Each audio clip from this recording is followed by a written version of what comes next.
Bendahara PBNU, Haji Sumantri Suwarno, akhirnya bicara terbuka. Beliau memberikan klarifikasi soal isu dana 100 miliar, isu yang selama ini memicu kegaduhan di tubuh PBNU. Dalam rekaman yang entah siapa yang pertama kali menyebarkan ini, beliau menjelaskan secara langsung di hadapan ketua umum, wakil ketua umum, dan seluruh pimpinan lembaga, tanpa ditutup-tutupi, tanpa ada bagian yang disembunyikan. Penjelasan ini penting untuk publik, karena dari sinilah kita memahami duduk persoalannya, apa yang sebenarnya terjadi di internal PBNU, dan bagaimana isu ini memicu ketegangan panjang antara Rais Am Kiai Miftahul Akhyar dan Ketua Umum Gus Yahya. Rekaman ini kini tersebar luas di TikTok, Facebook, dan berbagai platform lain. Banyak yang sudah menonton, namun belum tentu memahami konteks sebenarnya. Di video ini, sebenarnya semuanya dijelaskan secara gamblang. Status dana 100 miliar dibuka dengan jelas. Dari mana asal dananya? Siapa yang mengirimkannya? Untuk apa uang itu digunakan? Serta bagaimana prosesnya masuk ke rekening PBNU. Tidak ada yang ditutup-tutupi. Semua diterangkan langsung oleh bendaharanya sendiri. Mari kita simak dengan kepala dingin, agar tidak salah paham dan tidak mudah terprovokasi. Selamat menyaksikan. Yang saya hormati Ketum, Waketum, Sekjen, dan sahabat-sahabat dari lembaga dan badan di bawah PBNU. Alhamdulillah kesempatan yang bagus buat saya. Barusan Mas Wedi WhatsApp saya dari Bang Latupada. Itu menteri nggak mau menjadi bendung pasti karena dia memahami ADART. Saya bilang bukan, saya nggak mau dipinang-pinang lagi. Saya nggak dalam posisi berdebat ADART. Saya nggak mau dipinang lagi. Nggak. Jadi gini, pertama-tama saya memang mungkin beberapa sahabat mengetahui saya cukup vokal, bahkan di grup gabungan Suriah dan Tanfidia saya paling vokal meminta ada forum klarifikasi, terutama yang menjadi tanggung jawab adalah soal sejarah uang 100 miliar. Apa asbabun kenapa uang itu masuk, seperti apa kronologinya, dan seperti apa keterlibatan terutama ketum. Karena fitnahnya macam-macam dan saya punya bukti. Yang pertama, fitnah sebelumnya adalah 500 miliar yang masuk, tapi ternyata 100 miliar. Saya bicara ke teman-teman keuangan, jarak antara 500 miliar dan 100 miliar itu bumi dan langit. Jadi kalau fitnah antara 100 dan 105 itu masih agak dekat. 500 dan 100 miliar, saya langsung telepon sekjen soal itu. Clear. Kemudian fokus kepada 100 miliar. 100 miliar itu benar masuk, tapi bagaimana sih ceritanya masuk? Saya cerita boleh ya? Wah, betul. Bismillahirrahmanirrahim. Jadi ceritanya saya lupa ya jam-jam, apakah jam duhur atau menjelang duhur. Saya dipanggil ketum. Saya dipanggil ketum, bilang, dan saya menghadap di rumah Menteng, Tri, kamu segera ketemu Mami. Itu Mami mau memasukkan uang ke PBNU, bantuan atau apa, aku rapati ngerti. Urusan teknis itu kamu urus. Waduh, saya bilang, Mas, saya biasa manggil mas saya, karena saya dari tahun 99 memang sering membantu beliau waktu tukang clipping, waktu jadi jubir presiden itu tukang clippingnya saya. Jadi saya bilang, wah ini kan posisi lagi waktu itu dicekal, belum menjadi tersangka. Oh Mami posisinya dicekal loh mas, nanti bahaya. Ya wes segera kamu temui Mami. Aku nggak ngerti begitu. Saya ketemu habis asar di apartemennya di Kempinski. Saya sampaikan bahwa bahaya nggak bisa memasukkan uang ke rekening PBNU. Tapi apa yang terjadi? Bang Maming itu mengatakan uang sudah terlanjur dikirim sebanyak 100 miliar. Saya tanya nih, akad atas uang 100 ini apa? Jadi bilang ya nanti akan saya pakai bantu NU dan untuk operasional saya berdumlah gitu. Saya bilang itu batasannya bagaimana? Berapa mau disumbangkan ke PBNU? Dia bilang ya sebulan saya bantu 1 miliar. Kira-kira begitu mas bahasanya. Oke. Kalau begitu, saya bilang sebagian yang mau digunakan sendiri harus ditarik, karena ini takut menjadi sumber fitnah. Waktu itu pertimbangannya begini, muktamar ini kan juga baru. Muktamar kita selesai di Januari, ini bulan Juni masuk. Saya harus mengantisipasi bendung ini juga posisi menjadi perebutan banyak orang. Ya, kalau angka ini masuk dalam posisi beliau jadi tersangka, itu juga pasti akan jadi tembakan kemana-mana. Saya tahu juga komposisi di bendung dan sebagainya, pokoknya intinya ini barang sensitif. Kemudian yang kedua saya bilang sama dia, ini jujur saya buka di sini. Saya bilang ini duit ini sampai mau sumbangin enggak? Enggak, ya itu tadi yang saya sumbangin 1 miliaran sebulan. Kalau ini nggak disumbangin semua dan itu masuk PBNU, saya kesulitan jagainnya. Karena pasti yang lain-lain ya karena melihat uang segitu akan benar akan dipakai.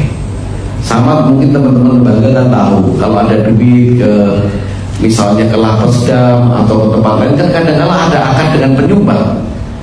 Ya, saya sering dapat uang, maksudnya dapat konfirmasi uang masuk tapi akan langsung dikeluarkan. Yang paling sering itu justru yang sekarang nyerang ketum salah satunya, yaitu Mas Khairul Saleh Rosyid.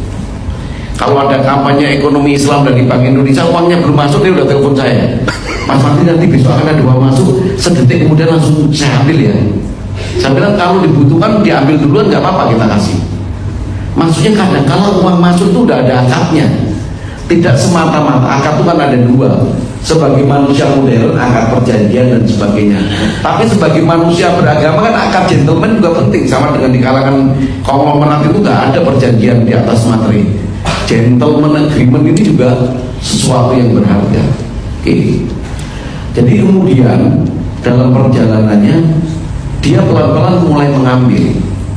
Penanda tangan cek ini adalah ketua umum, karena semua cek kan adalah ketua umum yang cek utama. Bendung beliau sendiri dan saya. Untuk mencairkan uang harus ada tanda tangan dua, yaitu ketum dan salah satu salah satu bendahara, Bang Maming atau saya. Tapi ketum ini karena tidak pernah ngerti urusan duit dan tidak pernah hirau, ini menjadi catatan ternyata di depan Mas. Jadi tanda tangannya udah kita full, kita minta tanda tangan 10, pokoknya nanti kalau Mami ngambil langsung kita kasih. Itu faktanya begitu. Oke, akhirnya diambil. Dia telepon melalui orangnya, itu namanya Bang Eka Sastra. Bang Eka Sastra itu juga pengurus yang kemarin memberikan klarifikasi. Mas mau ambil ya 10 miliar, ambil. Ya saya kasih. Karena akadnya di barang ini sebagian besar akan diambil. Akhirnya diambil semua.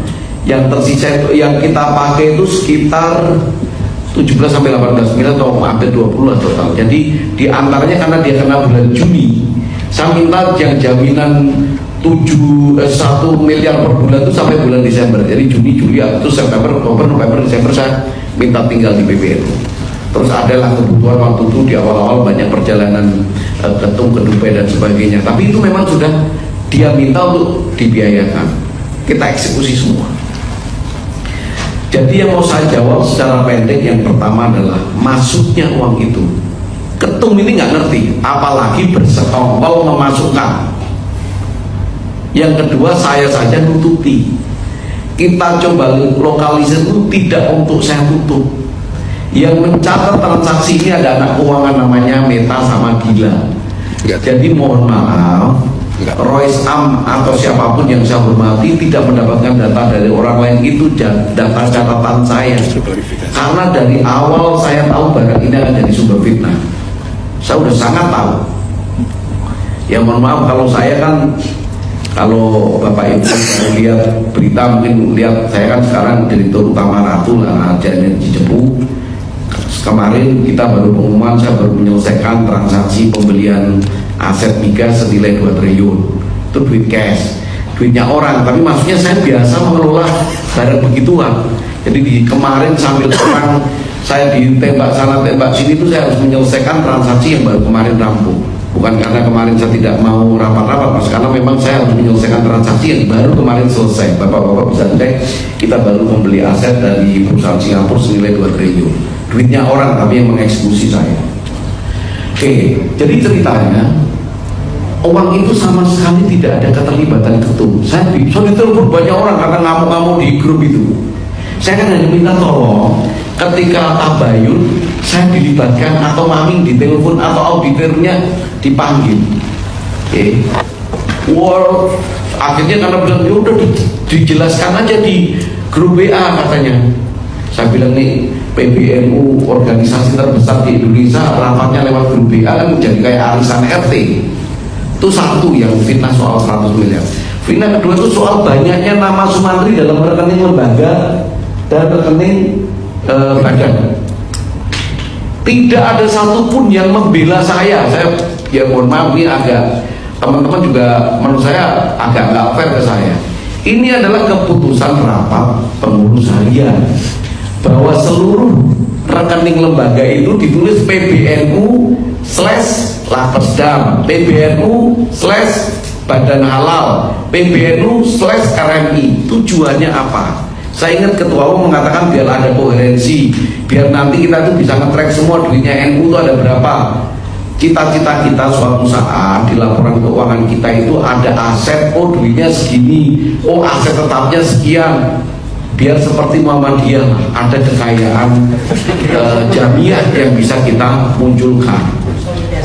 Ya, tetapi dalam konteks itu teman-teman pengurus harian ini meminta ada perwakilan bendahara di setiap rekening-rekening tersebut. Sialnya saya sekarang jadi sial. Dulu kan kelihatan hebat di mana-mana, sekarang jadi sial. Dari lembaga-lembaga ini bendahara yang dikenal hanya saya, dan yang paling mudah dihubungi, jadi semua mintanya mantri. Dan saya bilang saya ini jadi bendahara aja dipaksa, apalagi suruh tanda tangan cek sekian banyak. Itu Bapak Ibu, itu setiap kali diedarkan di mana-mana. Di grup WA itu banyak rekening atas nama mantri. Yang mengedarkan adalah tim sekjen, tim tanfidiah, yang itu mereka semua tahu. Itu juga keputusan kepengurusan, bukan keputusan saya. Kalau ada salah tata kelola yang dilakukan oleh tanfidiah, itu ya ada badannya sekjen, ada badannya para ketua itu. Itu jadi seolah-olah salahnya ketum dan salahnya saya. Saya bilang hebat amat, saya minta tanda tangan di semua rekening, nggak dapat apa-apa juga.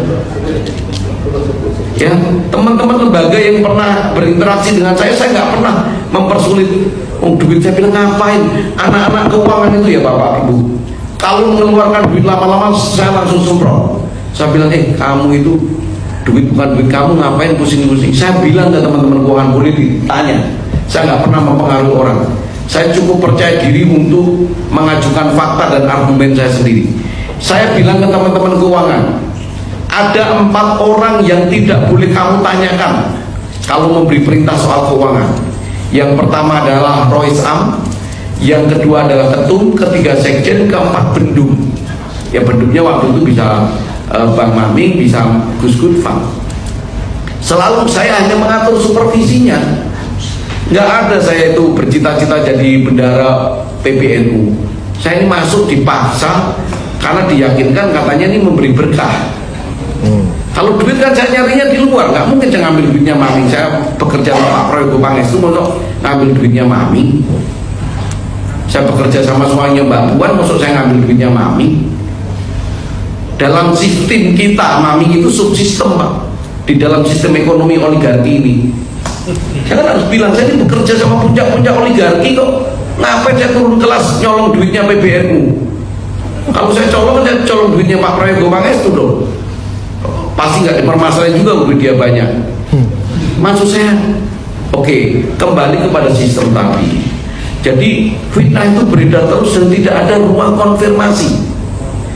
Beberapa orang telepon saya nih, saya lapor ke ketum dan juga sekjen. Tri, kamu gak usah bantah-bantah, yang akan ditembak itu bukan kamu. Kiai-kiai senior yang menurut saya juga saya hormati juga ada yang telepon saya, udah Mas Menteri tenang aja, aku semua menganggap sampai orang baik. Saya bilang saya nggak terlalu penting dianggap baik atau nggak di PBNU. Saya nggak ingin bercita-cita jadi menteri dengan tiket dari PBNU. Loh, ini saya jujur aja. Cuman saya ingin dalam konteks keuangan, ketum dan kami semua dipanggil, biar pengambilan keputusan ini tidak berbasis pada informasi yang salah. Kalau Anda lihat dari ini, auditor ini orang yang sangat kredibel, lulusan STAN. Auditor kita bukan yang nyari, bukan saya juga. Sampai hari ini dia mengundurkan diri. Sudah WhatsApp saya, sudah saya edarkan kemana-mana. Karena dia nggak tahan. Dia itu audit umum itu tidak mengambil kesimpulan ada tata kelola fraud, apalagi ada TPPU, diedarkan dan itu di stempel seolah-olah itu hasil laporan auditor. Nggak tahan, Pak. Jangan sampai orang-orang baik di luaran itu tidak berani berproses di PBNU. Ini masalah sepele kok, kalau usaha-usaha yang sekarang beredar itu. Saya juga masih teleponan dengan mereka, saya bilang, maksudnya sampai begini, sampai nggak ada batas yang mesti kita jaga. Saya hanya minta keadilan satu dalam proses konteks keuangan. Mari sama-sama duduk dan dengarkan. Ada duit masuk, ada salah tata kelola, mari bicara. Kalau salah biar saya dipecat. Saya bilang masuk aja saya dipaksa dipecat, saya alhamdulillah. Kalau saya, tapi kalau yang lain jangan. Karena apa, ini benar-benar nggak ada yang tahu. Transaksi ini kita tutup, rekeningnya kita tutup, bukan apa-apa. Karena waktu itu kasusnya Bang Maming masih berjalan. Kalau bocor ke publik ketika Maming lagi dalam pengadilan, Pak, itu pasti keseret-seret kita. Ini kita tutup, bukan kita tutup karena kita ambil uangnya. Kita tutup supaya tidak menyeret-nyeret nama PBNU. Sudah kita tutup 3 tahun lalu, sudah rapi, nggak ada masalah kan? Dibuka oleh orang-orang ini dan ditambahi narasi TPPU, ditambahi narasi pembubaran NU. Bapak Ibu, TPPU itu basisnya ada 2 undang-undang. Yang pertama undang-undang tentang TPPU sendiri, yang kedua undang-undang tentang Tipikor. Barang siapa yang ingin menyamarkan, secara sengaja menyamarkan hasil kejahatan bla bla bla dari hasil korupsi yang Tipikor, itu akan kena TPPU. Nah kita ini Mamingnya aja tidak kena korupsi, tidak kena TPPU. Uang kerugian negara yang 110 miliar itu dia udah kembalikan. Tidak ada kepentingan negara mengejar dia TPPU. Kan TPPU itu kadang-kadang dikejar untuk merecovery uang negara. Maming ini pengusaha berduit besar, Pak, bukan duit kecil. Saya ngerti banget kapasitas beliau itu duitnya besar. Ini barang udah jalan 3 tahun 4 tahun, Rois Am hubungannya baik dengan Maming, dengan Sekjen baik. Begitu ada masalah dijadikan alat pukul. Ya mohon maaf, dengan segala hormat nggak boleh. Apapun Maming juga punya jasa terhadap kita. Selama kepengurusan ini tidak ada personal yang nyumbang 20 miliar. Saya kan tahu keluar masuknya uang. Soal uang itu nanti duit masuk dari mana saja, cuci-cuci. Saya buka ya ke teman-teman lembaga ya.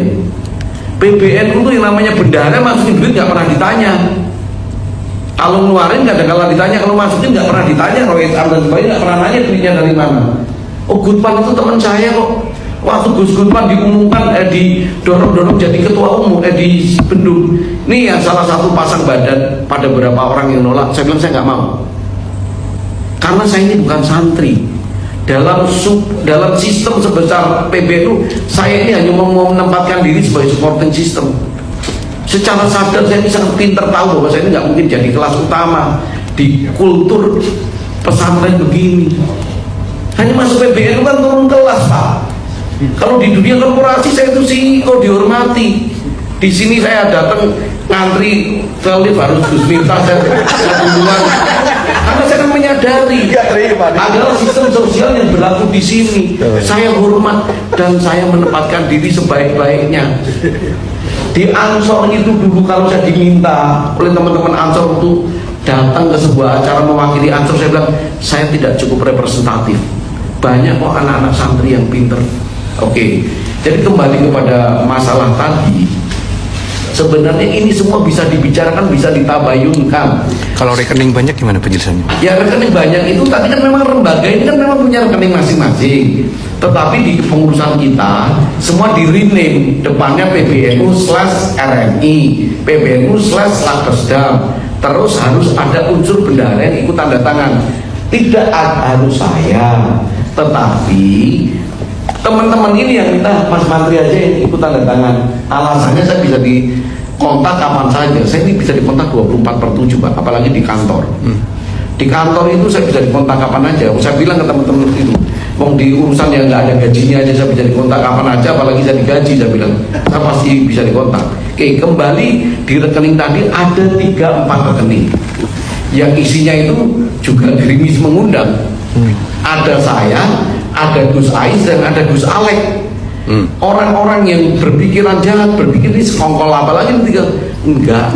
Itu rekening lama dari eranya Kiai Said, di masa-masa awal diganti dulu penanda tangannya. Karena waktu itu di awal-awal yang aktif adalah Gus Ais, Gus Alek, saya diajak sebagai unsur bendaharanya. Karena bendahara umumnya namanya Maming memang jarang ke PBNU. As simple as that. Tidak ada pergerakan rekening di sana yang aneh-aneh. Oke, yang terakhir soal transfer AKN-NU disebarkan kemana-mana di Sabinu Kuning. Di Sabinu Kuning yang isinya bahwa transfer ke luar negeri ini menggunakan rekening yang ditandatangani oleh Gus Yakut, Rahmat Hidayat Pulungan, sama Sumantri. Dia mau membuat insinuasi seolah-olah ini adalah kesepakatan Gus Yahya dan melibatkan circle dia, yaitu tertuduh utamanya Mantri. Ini kejadiannya transfernya di awal 2025. Saya baru tanya anak keuangan, ini apa lagi kok nama saya dibawa-bawa lagi di rekening ini? Rekening halal kan sudah beres. Dia bilang, Pak, itu sebenarnya kita pakai karena ada fasilitasnya internet banking. Jadi rekening dan rekening operasional dipindahkan ke rekening halal supaya bisa internet banking ke luar negeri. Saya sudah minta izin Bendung dan Bendung udah menyetujui Bendungnya, namanya Gus Good Fund, yang diseret saya lagi tanpa dikasih ruang klarifikasi. Ketiga soal harlah, ini harlah ini menyedihkan lagi Bapak Ibu. Kalau saya boleh nangis. Oh ya, soal rekening harlah tadi yang dipakai untuk transfer AKN-NU, Ucok itu begitu tahu langsung datang ke PBNU, dia bilang saya pecah-pecahin ini keuangan kalau anak-anak keuangan nggak mau bikin klarifikasi. Ucok minta anak-anak keuangan tanda tangan bikin pernyataan bahwa transaksi itu dia tidak terlibat di atas materi. Padahal 4 hari sebelumnya atau seminggu sebelumnya, ketika saya ngomel-ngomel di grup gabungan Surya Tarbiya, Ucok telepon saya, kamu ngapain ngomel-ngomel, nggak penting kayak gitu, lu nggak usah anggap. Begitu dia kesenggol sekali minta anak-anak bikin pernyataan pakai materi, kan kurang ajar misalnya ini, nggak kuat dia. Oh, kita udah gebukin. Oke, sekarang harlah ini dalam sejarahnya NU saya boleh klaim, ya paling nggak sejarah NU modern, tidak ada kegiatan sekolosal harlah di Sidoarjo dengan laporan keuangan yang rapi, dengan saldo 10 miliar. Acaranya sukses, laporan ke BUMN yang menyumbang beres, uangnya sendiri saldo 10 miliar. Itu dipermasalahkan karena ketua umumnya namanya Gus Yakut dan bendaharanya lagi-lagi namanya saya ini yang diajak dan saya jalankan sebaik-baiknya. Saldonya juga kita laporkan. Akhirnya Allah udah gak disebut-sebut lagi. Saya bilang ini peristiwa terbaik, terbesar, paling transparan, you mau masalahin juga. Akhirnya Allah sekarang udah gak ada lagi. Kemudian R20 juga dipermasalahkan lagi. Ini Mas Swedi ngerti, saya kalau bisa nangis darah, bukan nangisnya bukan nangis air mata lagi. Saya ini harlah bukan R20 bukan panitia. Acara di Bali saya tidak ikut, acara di Jogja saya tidak ikut, penentuan IO saya tidak terlibat, tapi saya diminta Ketuntri bantu dan isi bendahara mensupervisi.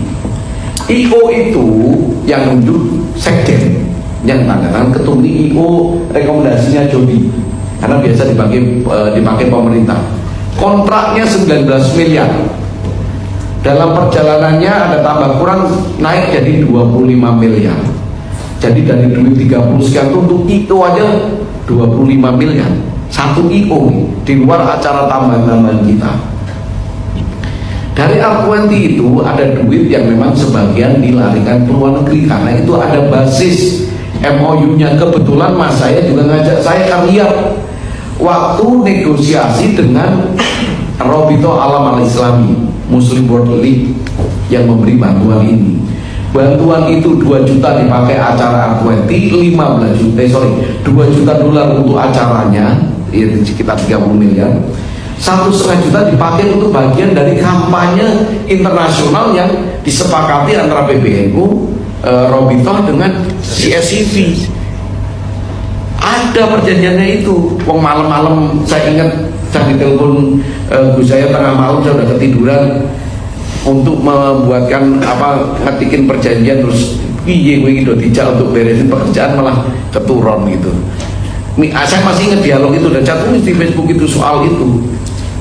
Maksud saya begini loh, ini barang-barang yang bisa didudukan kalau kita mau bersabar mencari informasi yang benar. Kalau kepada teman-teman ini, saya sih nggak mau untuk ngajak bertarung. Buat saya ini bukan pertarungan, perlombaan membangun opini. Ngapain bertarung sama senior-senior saya? Sahabat-sahabat lembaga dan badan tahu nggak? Dalam perdebatan di PBNU itu, di grup Suriah itu, saya teleponan sama pengurus tanfid, direkam, dipotong, disebarin. Sampai sebegitunya, artinya buat kita lucu-lucuan aja. Tapi permainan informasi palsu dan sebagainya ini seharusnya itu dilakukan di level Ansor atau PNI, jangan di level PBNU. Iya. Kopri enggak. Ya. Barang-barang Terus sekarang bagaimana soal transparansi keuangan? Saya memang menganggap yang 100 miliar ini perlu diklarifikasi dan perlu ditabayunkan. Dan saya siap menghadap sampai manapun soal itu, karena kebetulan saya mengerti motifnya, mengerti mekaniknya. Ya, soal motif mas saya tidak terlibat. Soal kita make, dan Ibu Maming sudah memberikan klarifikasi. Soal itu tata kelola masuk ke soal PBNU, kita dalam posisi pasif. Saya sudah cek, bahkan Gus Gudvan ini boleh disampaikan ke Gus Gudvan. Masukin duit 1 miliar cash, 2 miliar cash, 3 miliar cash, pernah 5 miliar cash. Apakah Anda semua pernah bertanya dari mana duitnya? Betul nggak? Kedepan ini menjadi catatan kita semua. Kalau soal tata kelola jangan ngomong sama saya. Ini ilmu dunia. Makanya kemarin ketika saya menolak jabatan Bendu itu kan saya ngomong saya lagi sibuk urusan duniawi. Maksud saya karena saya memaknai sebenarnya urusan di PBNU ini tidak terkait dengan duniawi. Kalau saya ngurusin duniawi saya di luar aja. Ini harusnya bukan urusan duniawi lagi. Saya memaknainya. Soal tata kelola keuangan, semua orang itu sekarang bisa melihat. Silakan aja anak keuangan itu. Saya itu hanya dapat laporan. Keuangan kita itu dari Konita, Dila, Meta, Agus, semua menyimpan pergerakan uang. Semua bisa tahu duit masuk keluar dari mana. Jadi tidak ada kita menyembunyikan. Poinnya apa? Gus saya itu nggak terlalu ngerti duit dan mungkin juga nggak tahu kegunaannya. Saya ngerti duit tapi saya tidak dalam posisi nyolong duitnya NU karena nggak terlalu gede. Yang lain-lain kalau nyolong pasti takut sama saya. Sekjen perintah ke sana kemari saya iyain terus. Saya bilang ke Sekjen, dan saya ini ya Bapak Ibu mohon maaf, saya kalau berdebat sebenarnya saya nggak forum-forum begini. Saya mau one on one. Sekjen begitu ada kabar beredar asalnya dari mana, dari Sekjen langsung saya kejar. Yang duit 500 miliar, saya tanya siapa yang menyebarkan uang 500 miliar? Sekjen, saya langsung bawa Sekjen. Jen, kita ini udah sama-sama tua, takutnya umurnya nggak panjang lagi. Jangan kita terjebak fitnah. Oh dia telepon saya 43 menit, saya jelaskan. Dalam pembicaraan itu Sekjen masih bicara tri. Ya ini mungkin kamu nggak ngerti. Kamu ngertinya mungkin hanya 100. Jangan-jangan 500. Nah kalau udah begitu kan saya udah terlalu luas. Nggak bisa kita mengkonten masalah kalau jangan-jangan. Oke. Kedua soal ada lagi acara yang haji-haji itulah, rame-rame haji itu juga ada kemasukan ke PBNU. Sebenarnya nggak ada. Kan saya ngerti keluar masuknya uang, kecuali yang masuk cash dari Bendung. Tapi yang Bendung juga sumber saya pun Gus Gudvan sumbernya nggak dari haji. Jadi sekali lagi saya mau minta kepada sahabat-sahabat yang masih muda, nggak usah positioning aja pada kita jaga governance. saya ini dan teman-teman keuangan boleh dipanggil, dilihat kapan saja. Saya memang punya PR soal 100 miliar. Ini memang berat karena apa? Ketika masuk barang ini kita nggak dapat konsennya, sehingga ketika kita melakukan mengkonten atau mencoba melokalisir ini, duitnya nggak lari ke kita, wallahi nggak lari ke kita. Tetapi kita coba tutup itu kan jaga banyak hal, jaga kepengurusan ini, jaga nama PBNU, jaga nama NU. Sekarang malah diledakkan oleh orang-orang yang katanya ingin menegakkan aturan dan menjaga image-nya NU. Saya rasa sih dari saya itu, mohon maaf, ini saya udah agak luruh. Di tempat lain saya udah bahasanya makin monyet, makin brengsek, makin iya. Saya ke teman-teman keuangan itu saya WhatsApp-nya, ini siapa monyet-monyet yang mengedarkan itu? Karena buat saya itu jauh, itu nggak mungkin manusia beradab melakukan seperti itu. Karena diedarkan dan nggak kasih uang klarifikasi gimana? Diedarkannya bukan di internal, awalnya di internal. Begitu internal kita jangkau semua, seperti bapak-bapak ini kan paling nggak jadi nggak miring ya, paling nggak miring ke kami, nggak miring ke kubu sana, tapi kan ke tengah. Karena udah ke tengah, artinya mereka pikir wah ya, kalau kelompok internal ini masih bisa diajak tabayun nih sama anak-anak nih, dia lemparnya ke luar, ke media massa, menggunakan media abal-abal sekelas inilah.com. Lihat aja permainan mereka, bisa mereka main sama kita, lawan saya sama Tempo. Bisa nggak? Lihat koran-koran yang kredibel, media yang kredibel berada di sisi kita atau di sisi mereka? Nggak, Tempo itu berada di sisi kita. Karena Tempo menyebut Mas Amin Said sebagai sekjen. Saya aja nggak mau disebut sebagai mendung karena saya kan gitu. Saya rasa begitu. Wassalamualaikum warahmatullahi wabarakatuh.